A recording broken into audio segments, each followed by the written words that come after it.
Hello friends, मैंने आपके साथ JSA के पूछे गए स्टैटिस्टिक्स के क्वेश्चंस आपके सामने पिछले वीडियो में डिस्कस किया था और हमने इस सीरीज का टारगेट 10 सीरीज रखा है नाम, टारगेट 10 सीरीज फॉर स्टैटिस्टिक्स।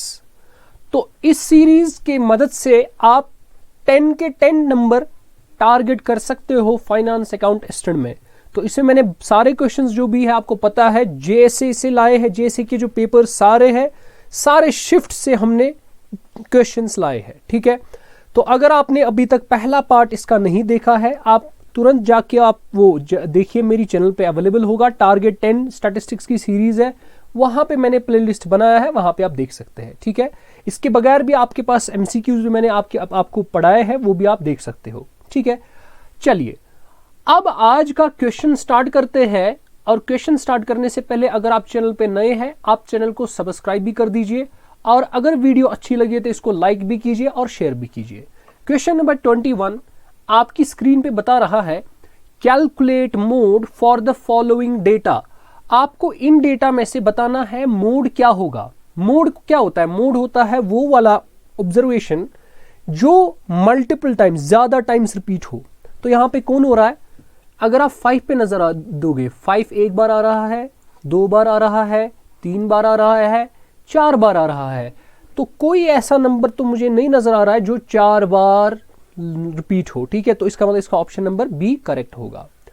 आप भी इसको कमेंट सेक्शन में मुझे आंसर कीजिएगा कि इसमें क्या आंसर आएगा, उसमें क्या आंसर आएगा। फिर लास्ट में आपको भी पता चलेगा कि हमारी प्रिपरेशन किस हद तक सही है और कहां तक हम ठीक है। क्वेश्चन नंबर 22 आपकी स्क्रीन पे ये रहा, in which of the following scales. अगर आपको याद होगा, मैंने पहले लेक्चर यानी पहला जो टारगेट 10 स्टैटिस्टिक्स की सीरीज का पार्ट नंबर 1 है, जिसमें मैंने 20 MCQs लाए, उसमें मैंने स्केल्स के बारे में पढ़ा था। कौन कौन सी स्केल होती है? Nominal, ordinal, interval, ratio. अब देखो question, in which of the following scale we conclude that one category is superior to other. एक कैटेगरी दूसरे से सुपीरियर है, कमेंट सेक्शन में बताओ, ठीक है। मैंने पहले वीडियो में बताया है, अब आप इसका आंसर मुझे बता सकते हो। इसका आंसर मैं नहीं बताऊंगा, कमेंट सेक्शन में आप सभी इसको जल्दी से जल्दी इसको मुझे आंसर बताइए, ठीक है। इसके बाद हमारे पास आता है क्वेश्चन नंबर 23। देखो अब ये शिफ्ट नंबर 2 के एग्जाम, जो शिफ्ट 2 था, वहां से कौन कौन से क्वेश्चंस आए हैं, तो यहां पर वो आपको नजर आएंगे, ठीक है। चलिए,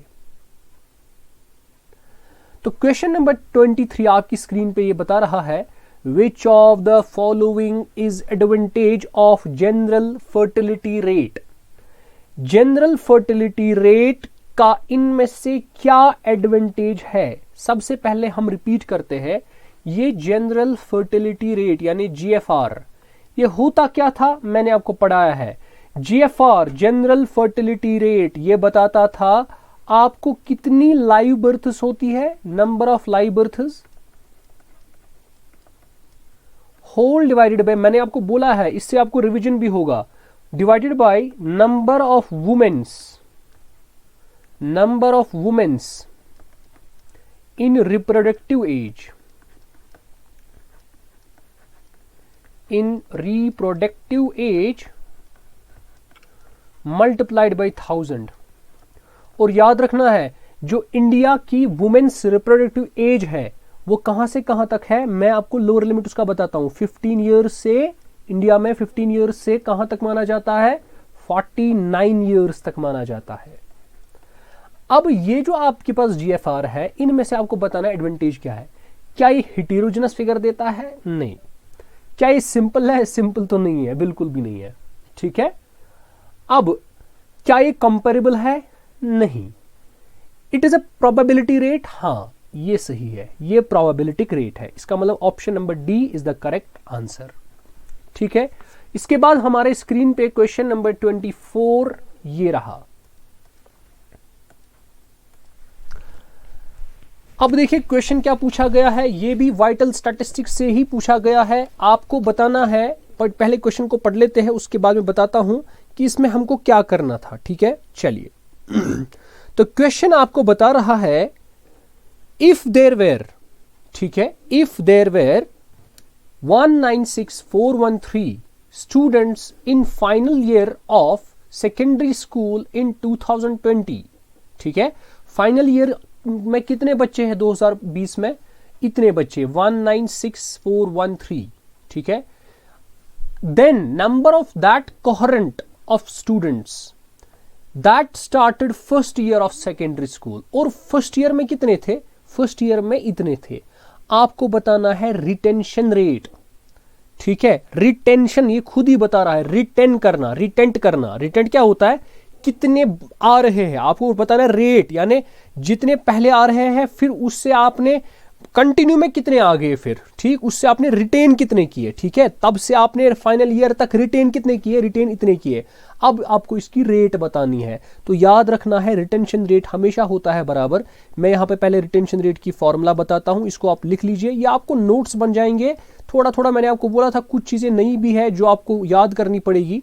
तो retention rate is the number of active users. अभी एक्टिव कितने हैं अक्रॉस द पीरियड? अभी एक्टिव कितने हैं डिवाइडेड बाय टोटल कितने एक्टिव थे प्रीवियस पीरियड में। Total number of active users, total number of active users in the previous period. ठीक है, ये आपके पास आता है रिटेंशन रेट। और फिर मल्टीप्लाइड बाय 100, आपको पता ही है रेट निकालने के लिए 100 से मल्टीप्लाई करते हैं। तो number of active users across periods active users, इस पीरियड में अभी एक्टिव कितने हैं डिवाइडेड बाय प्रीवियस पीरियड में कितने एक्टिव थे, इन दोनों को डिवाइड करो, मल्टीप्लाई करो फिर 100 से। चलो अब यहां पे इसका मतलब क्या करना पड़ेगा, देखिए यहां पे आपके पास अभी कितने एक्टिव है 196413, डिवाइड किससे करना है? कितने प्रीवियस पीरियड में एक्टिव थे, दैट मींस 262960। ठीक है, तो इसी को आपको डिवाइड करना है, फिर मल्टीप्लाई करना है 100 के साथ। तो मैं भी करता हूं, इसको आप भी कीजिए, मैं कैलकुलेटर से करता हूं। 196413 डिवाइडेड बाई करना है 262960, तो मल्टीप्लाई कीजिए 100 से, तो 74.6। अब यहां पे 74.69 है, इसका आंसर आएगा 74.69। मैं इसको लिख सकता हूं, इट्स अप्रॉक्सीमेटली इक्वल टू 74.7। हाँ, तो इसका मतलब option number B is the correct answer. इसके बाद हमारे पास क्वेश्चन नंबर 25 ये रहा। क्या बता रहा है? Binary type qualitative data, qualitative is termed as dash classified, contingent, ठीक है, मैनिफोल्ड, डाइकोटोमस, क्रॉस सेक्शनल। अगर आपको याद होगा ना, बाइनरी टाइप होता है जहां पर दो पॉसिबिलिटी, जैसे जेंडर, ये हमारे पास डेटा है, जेंडर या तो मेल हो सकता है या तो फीमेल हो सकता है। अब ये कौन सा डेटा होता है? ये वाला क्वालिटेटिव डेटा, इसको हम बोल सकते हैं डाइकोटोमस क्लासिफाइड, क्योंकि यहां पे दो ही पॉसिबिलिटीज है। ठीक है, तो ये बाइनरी टाइप डेटा भी है, तो ऐसा वाला डेटा बाइनरी भी कहलाता है या इसको डाइकोटोमस भी कहते हैं। ठीक है, तो ये आपको पता ही होगा। इसके बाद क्वेश्चन नंबर 26, देखो इसमें मुझे लगता है कि सबने लगभग गलत ही किया होगा। 26 जिन्होंने किया है इसको एग्जाम अटेम्प्ट, तो वो मुझे लगता है, देखो जितना क्वेश्चन यहाँ पे सिंपल है उतना सिंपल जितना लगता है उतना है नहीं। ठीक है, अब देखो यहाँ पे बता रहा है x and y they are independent events. ठीक है, x और y हमारे पास है इंडिपेंडेंट इवेंट्स। ओके सर, समझ आ गया, वो इंडिपेंडेंट है। Such that probability of y ये देकर है आपको 0.3 और probability of x union y ये देकर है 0.6। आपको निकालना है प्रोबेबिलिटी ऑफ x। देखो इसको करने से पहले मैं आपको याद दिलाऊं, इंडिपेंडेंट इवेंट्स, इंडिपेंडेंट इवेंट्स वो वाले इवेंट्स होता है जिनकी probability of x intersection y ये आता है बराबर probability of x multiplied by probability of y। ये डेफिनेशन है इंडिपेंडेंट इवेंट्स की मैथमेटिक्स में। क्या जी? भाई इंडिपेंडेंट इवेंट्स वो वाले इवेंट्स होते हैं जिनका इंटरसेक्शन की probability it's equal to the multiplication of the two, multiplication of the both of them. ठीक है, दोनों की इवेंट्स की अगर प्रोबेबिलिटी का मल्टीप्लाई करेंगे वो उसके बराबर होता है।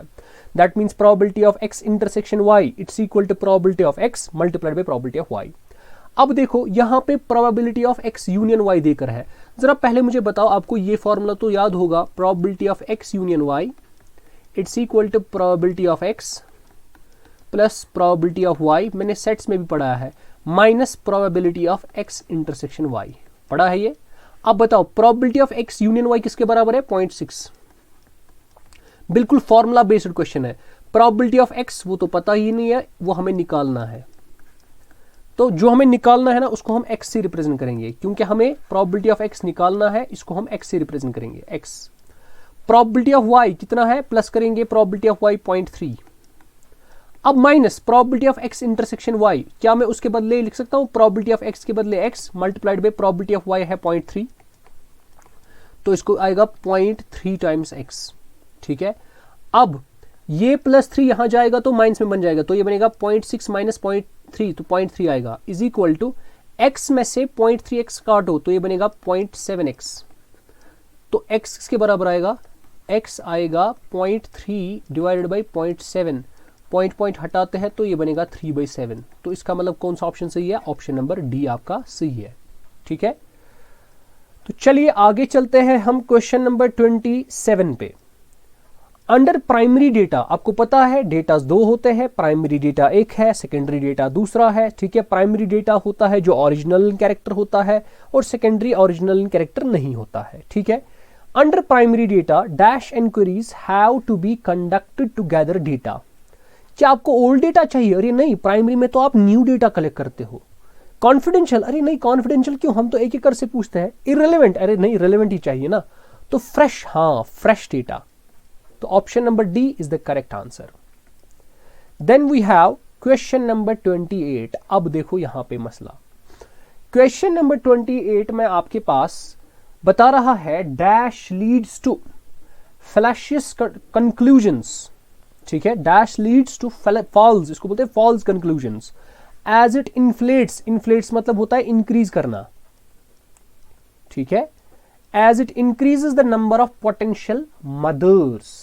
अब देखो ये आसान है, अगर आपने पढ़ा होगा ना, इसमें से कौन फैलाशियस कंक्लूजन देता है? General fertility rate? नहीं। Specific fertility rate? ये तो ऑब्वियसली नहीं होगा।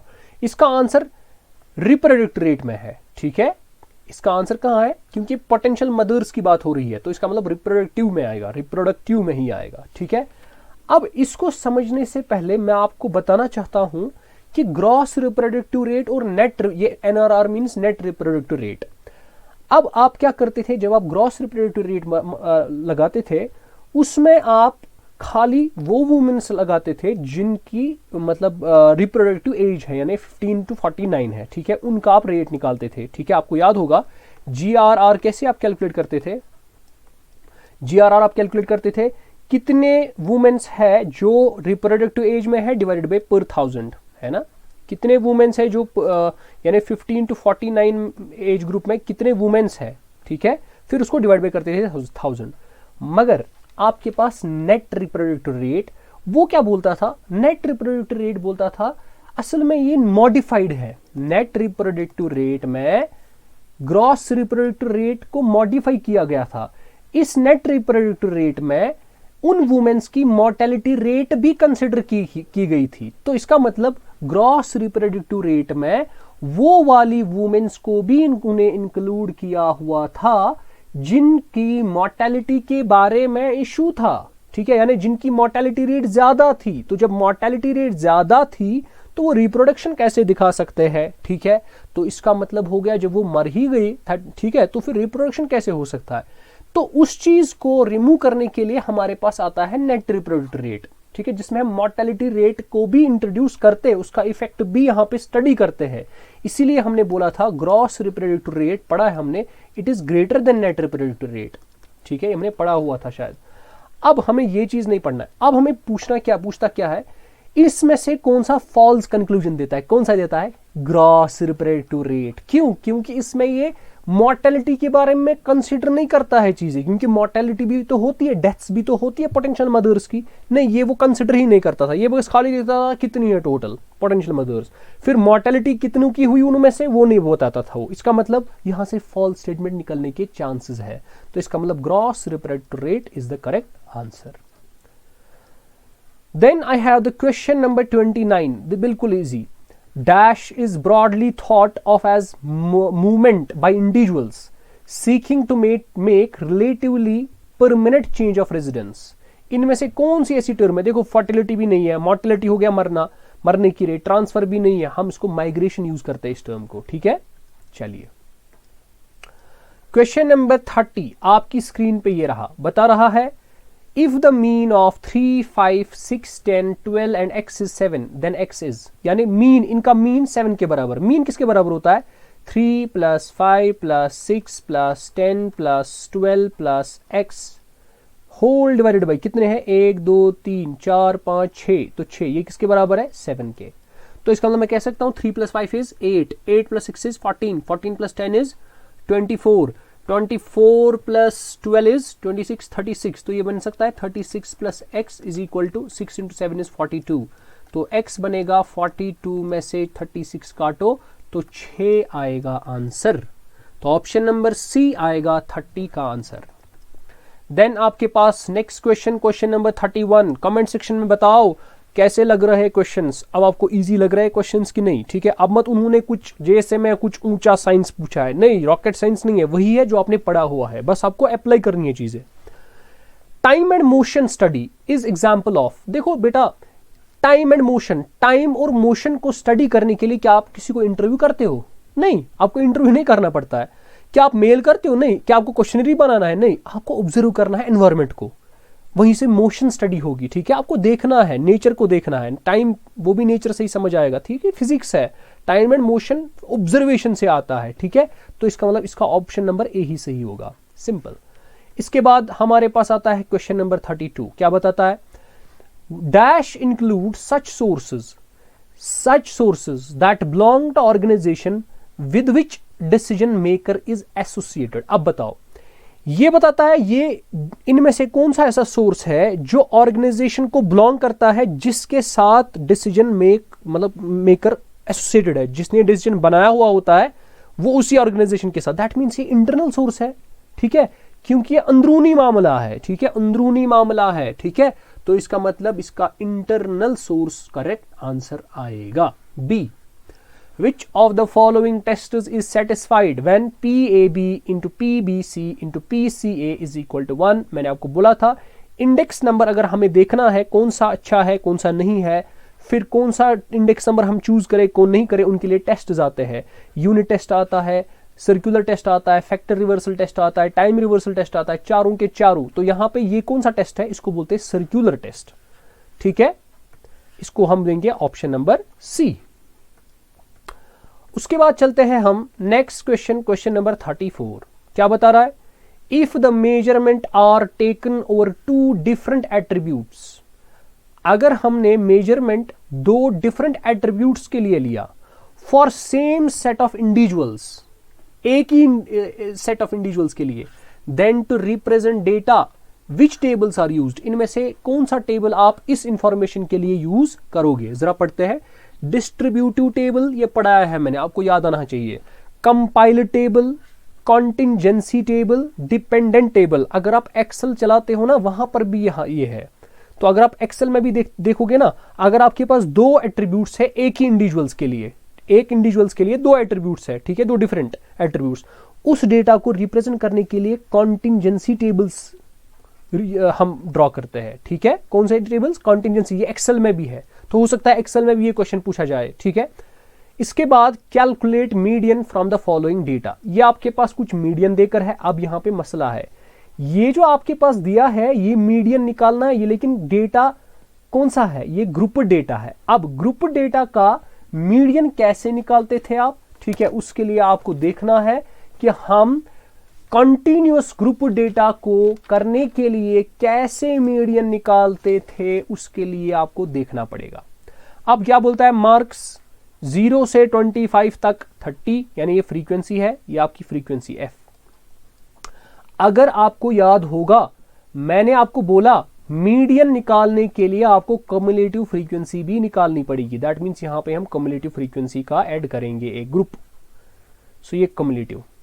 अब जरा मुझे बताओ इसकी कम्युलेटिव फ्रीक्वेंसी कितनी, हम मोर देन टाइप की बात करेंगे, ठीक है। मोर देन 0 में आएंगे 30, या sorry less than 25, less than 25 में कितने आएंगे 30, लेस देन 50 में हम इसकी बात कर रहे हैं,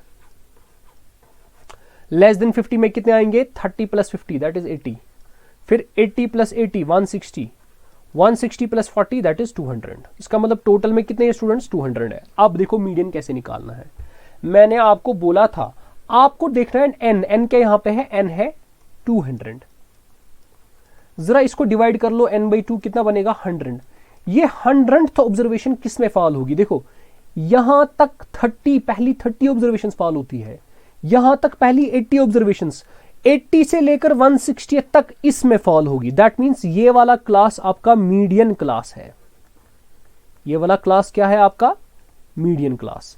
सर मीडियन क्लास हमने ढूंढ लिया, हाँ बेटा मीडियन क्लास हमने ढूंढ लिया। अब उसके बाद क्या करना है, आपको फॉर्मूला याद होनी चाहिए। कौन सी फॉर्मूला आपको पता होना चाहिए बेटा। मीडियन जो होता है ना वो होता है बराबर L plus n by 2 minus cumulative frequency divided by frequency multiplied by h। अब इस फॉर्मूला में आपको वैल्यूज लगाने हैं। L क्या है, L है lower limit of the median class that से 50 है, तो यहां पे लिखते हैं it's equal to 50 plus n by 2, n क्या है 200, 200 by 2 is 100 minus cumulative frequency. ये लेकिन किसकी क्युमुलेटिव फ्रीक्वेंसी है, मीडियन क्लास से पहला वाला क्लास है उसकी cumulative that means 80 divided by frequency, ये फ्रीक्वेंसी मीडियन क्लास की है दैट मींस ये 80 है। मल्टीप्लाई किससे करना है, मल्टीप्लाई h कितना है 75 माइनस 50 दैट इज 25। ठीक है, तो अब इसको सॉल्व करते हैं। यहां पे मैं इसको इरेज करता हूं, जो भी आंसर आएगा वही इसका आंसर होगा। ठीक है, तो क्या आंसर आएगा, यहां पे आएगा 50 प्लस ये आएगा 100 माइनस 80, तो यहां पे कैंसिलेशन करते हैं, 5 5 जा 25, 5 1 जा 5 तो 3 इधर, 5 6 जा 30, 100 माइनस 80 आता है 20 डिवाइडेड बाई 16 इंटू 5, तो ये बनेगा 4 5 जार 4 4 जार, तो ये बनेगा 50 को ऐड कर लो 25 बाई 4। ठीक है, वही इसका आंसर होगा। तो इसको जरा देखते हैं कितना आएगा, मैं यहां पे देखता हूं। 25 डिवाइड बाई 4 को प्लस करेंगे हम 50, 56.25 इज द करेक्ट आंसर। आप भी कमेंट सेक्शन में बताओ कि आपको यही आंसर आएगा कि नहीं। तो 56.25 option number A is the correct answer. 35 का option number A is the correct answer. अगर आपको ये देखना है ये कैसे करना है डिटेल में, मैंने वीडियोस बनाए हैं इस पे। ठीक है, आप वहां पे जा सकते हो, वहां पे आप देख सकते हो। ठीक है, चलिए इसके बाद हमारे पास यानी थ्योरी वीडियोस मैंने कवर किया, मैंने सारा पढ़ाया है। 36 इन अ डैश 2 और मोर कैरेक्टरिस्टिक्स आर शोन। क्या सिंपल टेबल में नहीं, सिंपल टेबल में एक ही characteristics. Special purpose general purpose नहीं, स्पेशल पर्पस और जनरल पर्पस डिफरेंट चीज है। कॉम्प्लेक्स टेबल, हाँ कॉम्प्लेक्स टेबल में ही हम 2 या 2 से ज्यादा कैरेक्टरिस्टिक्स शो करते हैं। जनरल पर्पस में हम सारी इंफॉर्मेशन लगाते हैं, स्पेशल पर्पस में हम किसी खास मुद्दे के मुतालिक कोई इंफॉर्मेशन लगाते हैं, लेकिन कॉम्प्लेक्स टेबल में हम 2 या 2 से ज्यादा कैरेक्टरिस्टिक्स शो करते हैं। तो ऑप्शन नंबर डी हमारे पास करेक्ट आंसर होगा। अब देखो, जैसा कि मैंने आपको बोला था ना टेलीग्राम चैनल में भी कि क्वेश्चनरी एक ऐसा टॉपिक है जिसमें जेएसए से पूछे गए जो क्वेश्चंस है वो आपको नहीं आएंगे, क्योंकि इन्होंने क्वेश्चनरी पे थोड़ा टाइप्स ऑफ क्वेश्चनरी में क्वेश्चंस पूछे हैं। ठीक है, तो इसके लिए मैं अलग से आपके लिए एक क्वेश्चनरी क्या होता है, वो किस लिए होता है और इसके टाइप्स क्या क्या है, वो सारी चीजें मैं आपको अलग से एक वीडियो छोटा 5-10 मिनट का बनेगा, उसमें क्वेश्चनरी सारा डिस्कस करूंगा। फिलहाल इस वीडियो में आप देखिए कि मैं आप इस क्वेश्चन में क्या करता हूं, फिर अगर आपको डिटेल में पढ़ना होगा क्वेश्चनरी के कितने कितने टाइप्स है वो मैं अलग से आपको बता सकता हूं। अब पढ़ो question. Dash questionnaire is one in which purpose of research is obvious from the questions posted. जहां से आपको सीधे एक क्वेश्चनरी है, जब आप उसके क्वेश्चंस देखते हो ना, आपको सीधे पर्पस पता चलता है कि क्वेश्चंस जो पूछे गए हैं ना, ये इसने क्यों पूछे हैं। दूसरा क्वेश्चनरी होता है वो जहां से आपको पर्पस ऑब्वियस नहीं होता है। अब याद रखोगे, जहां से आपको पर्पस क्वेश्चंस का ऑब्वियस लग रहा है कि हाँ इसने ये क्यों पूछा है, उस वाले क्वेश्चनरी को उस वाले क्वेश्चनरी को हमेशा याद रखोगे, उसको बोलते हैं अनडिस्गाइज्ड। क्या बोलते हैं? अनडिस्गाइज्ड। और वो वाला क्वेश्चनरी जहां से आपको पर्पस समझ नहीं आ रहा है उसको बोलते हैं डिसगाइज्ड। क्या बोलते हैं? डिसगाइज्ड। और ये देखोगे इसने जे से में एक ही क्वेश्चन नहीं पूछा गया है इन वाले टाइप्स ऑफ क्वेश्चनरी पे, एक और आता है उसमें टाइप स्ट्रक्चर्ड, अनस्ट्रक्चर्ड, ठीक है, बहुत सारे टाइप्स पे पूछे गए हैं क्वेश्चंस।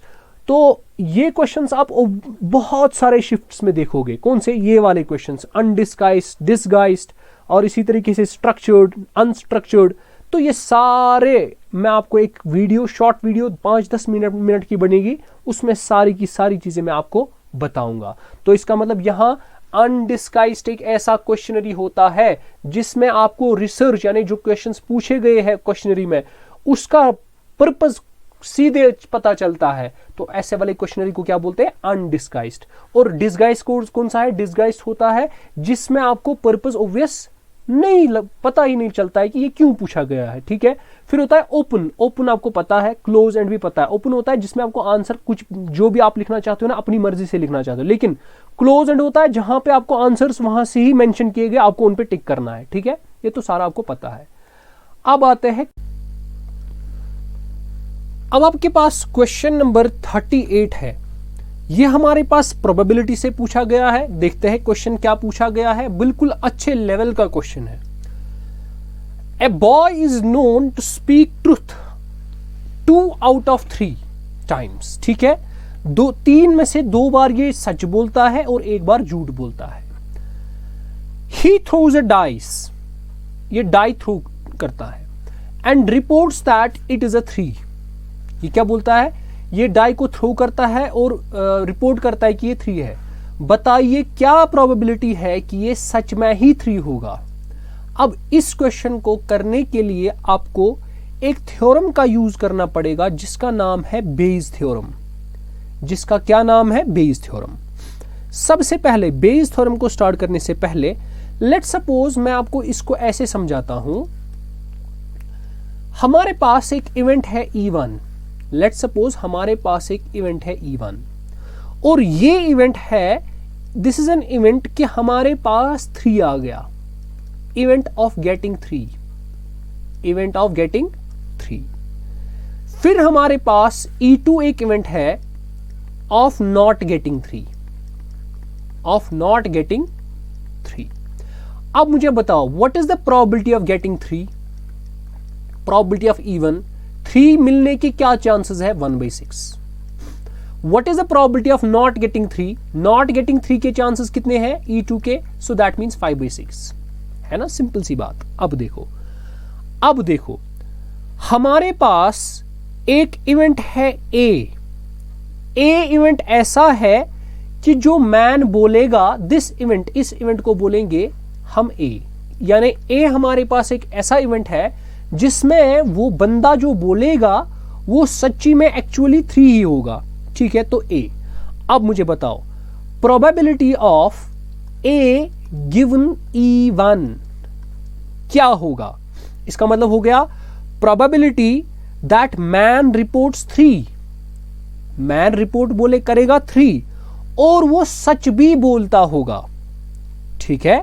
मैन रिपोर्ट्स 4 एंड वो सच में 3 भी होगा। उसकी क्या प्रोबेबिलिटी है? उसकी प्रोबेबिलिटी है 2/3। अब probability of A given E2 कि भाई क्या प्रोबेबिलिटी है कि भाई वो नॉट 3 बताएगा, ठीक है, वो रिपोर्ट करेगा 3। ये होता है, देखो ये जो है ना, अगेन बोलता हूं, probability of A given E1, this is a probability that man आपको बोलेगा कि ये 3 है, ठीक है, और वो सच में भी 3 होगा। उसकी क्या प्रोबेबिलिटी है? यानी मैन आपको बोलेगा कि भाई 3 आ गया और सच में भी 3 ही आया होगा। उसकी क्या प्रोबेबिलिटी है? 2/3। और मैन आपको बोलेगा 3 लेकिन सच में 3 नहीं आया होगा, ठीक है, तो उसकी प्रोबेबिलिटी 1/3 है ना। यही है कि नहीं, है ना, क्योंकि जब 2 में से 3 बार वो झूठ बोलता है, सच बोलता है, 1 में से 3 बार आपको 3 में से 1 बार आपको झूठ बोलता होगा। अब देखो बेयस थ्योरम कैसे अप्लाई करनी है। बेयस थ्योरम आपको लगानी है, यहां पे आपको लगाना है P of E1 given A। आपको तो यही निकालना है, ठीक है। E1 गिवन ए मतलब कि उसने सच बोला होगा, यहां पे ना it is actually 3। Probability of E1 3 का आना सच दैट कि ए ने सच बोला, ये such that the A event probability of E1 given A has awkward, that means हमें प्रोबेबिलिटी निकालनी है 3 आने की, मगर कि वो एक्चुअली में 3 है। अगर ये ऑलरेडी कंडीशन हो रही है that means probability of E1 given A, और आपको उसकी फॉर्मूला याद होनी चाहिए, वो होता है बराबर probability of E1 multiplied by probability of A given E1, ठीक है, whole divided by probability of E1 and probability of A by E1 plus probability of E2 multiplied by probability of A given E2। और जब आप इसको solve करोगे ना, अब क्या आपके पास probability of E1 है, हाँ probability of E1 है, probability of A given E1 है, हाँ वो भी है, probability of A E2 है, हाँ वो भी है, probability of A given E2 है, वो भी है। तो इसका आंसर आप कैलकुलेट करके मुझे बताओ, 1/7 आएगा, 1/5 आएगा, 2/7 आएगा, 2/5 आएगा, ये आप खुद कर सकते हो, ठीक है। अब उसके बाद क्वेश्चन नंबर 39 शिफ्ट नंबर 3 से पूछा गया है, ठीक है। The categories of attributes class and their frequencies को क्या बोला जाता है, क्लास और उनकी फ्रीक्वेंसीज को क्या बोला जाता है, क्लास फ्रीक्वेंसीज बोला जाता है, that means option number D. ये कोई टफ नहीं है। चलो जी, उसके बाद हमारे पास आज का लास्ट क्वेश्चन है, वो कुछ इस तरीके से है, Which of the following approach would follow the fertility rate diagonally? तो ये आपको एक चीज याद ही रखना है, ठीक है। इनमें से कौन सा ऐसा अप्रोच है जो फर्टिलिटी रेट को डायगोनली मानता है, डायगोनली उसको अप्रोच करता है। तो आपको याद रखना है ये चीज, आपको उसको बोलते हैं लॉन्गिट्यूडनल अप्रोच। कौन सा approach? Longitudinal approach, that means option number D. जब आप डेटा को लॉन्गिट्यूडनली करते हो ना रिप्रेजेंट, मान लीजिए ये ऐसे ऐसे ऐसे ऐसे, मान लीजिए ये 2011 का है डेटा, ये 2012 का, 2013 का, 2014 का डेटा, ठीक उसी तरह 2015 का।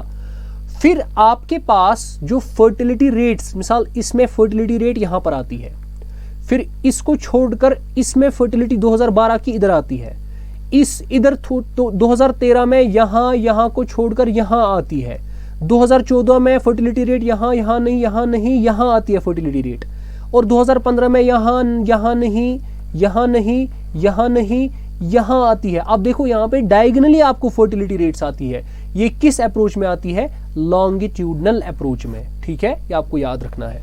तो ये आज के क्वेश्चंस थे, क्वेश्चन 20 क्वेश्चंस थे। आप नीचे अपना स्कोर भी मेंशन कीजिए और ये भी बताइए कि कैसे लगे आपको क्वेश्चंस, ठीक है। अगर आपको कुछ समझ नहीं आया या अगर आपको किसी चीज में और प्रॉब्लम रहती है, आप मुझे कमेंट सेक्शन में बताओ, और ये भी बताओ कि सेशन कैसा लगा। और इसके बगैर अगर आपको वीडियो पसंद आ गया, इसको शेयर करना ना भूले, लाइक करना ना भूले। अगर आप नए हैं चैनल पे, चैनल को सब्सक्राइब करना ना भूले। तो चलिए मिलते हैं अगले वीडियो में, तब तक के लिए खुदा हाफिज।